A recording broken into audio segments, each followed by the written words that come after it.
আগে কোণের সাজে মুখার্জি বাড়ি থেকে লুকিয়ে বেরিয়ে পড়ল মেহেক। হ্যাঁ বন্ধুরা, এমনটা দেখতে রয়েছে আমরা গীতা এলএলবি সিরিয়ালের আগামী আপডেটগুলিতে। বিশ্বেশ্বর বাবুকে থানাতে নিয়ে এসেছে আর থানাতে নিয়ে জিজ্ঞাসাবাদ করতে শুরু করে দিয়েছে। এদিকে মেহেক আর কৃপানের বিয়ের তোড়জোড় তো চলছে। তারপর তো বিশ্বেশ্বর বাবুকে গীতা নাকি জিজ্ঞাসা করলে বিশ্বেশ্বর বাবু কোনো কথায় মুখ খোলে না। গিনি গীতাকে এসে বলে তুই ফেসে যাবি, কারণ বিশ্বেশ্বর বাবু খুন হয়ে যাবে। এদিকে তো গীতা তাড়াতাড়ি চলে আসে কোর্টে, আর কোর্টে এসে দেখে যে একটা লোক বন্দুক নিয়ে তাক করে রয়েছে বিশ্বেশ্বর বাবুর দিকে, আর বড়বাবু সে নিয়ে যাচ্ছে তার কাস্টারের দিকে।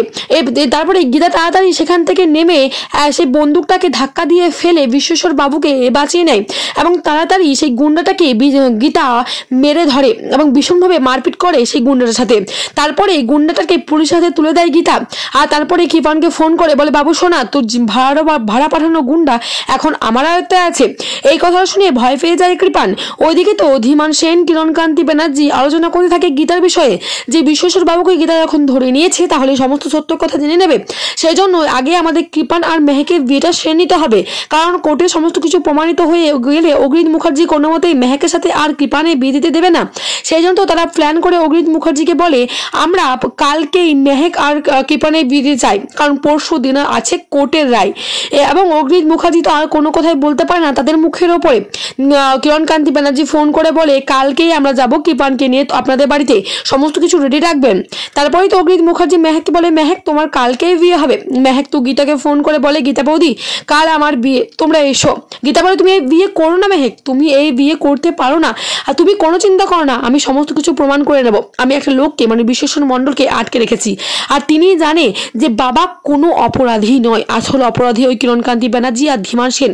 পরশু দিন কোর্টে এটা প্রমাণিত হয়ে যাবে, তুমি কোনো টেনশন করো না মেহেক, তুমি এই বিয়ে করো না। মেহেক বলে কিন্তু আমি তো বাবাকে কথা দিয়েছি এই বিয়ে যে আমাকে করতে হবে।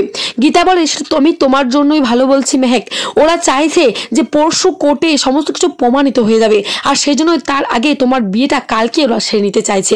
মেহেক তো সমস্ত কিছু বুঝতে পেরে যায় যে তাহলে গীতা বৌদি নিশ্চয়ই কিছু করবে। তারপরে তো অগ্নিত মুখার্জি এবং বিয়ে তোড়জোড় শুরু করে দেয়, মেহেককে কোণের সাজে সাজানো হয়।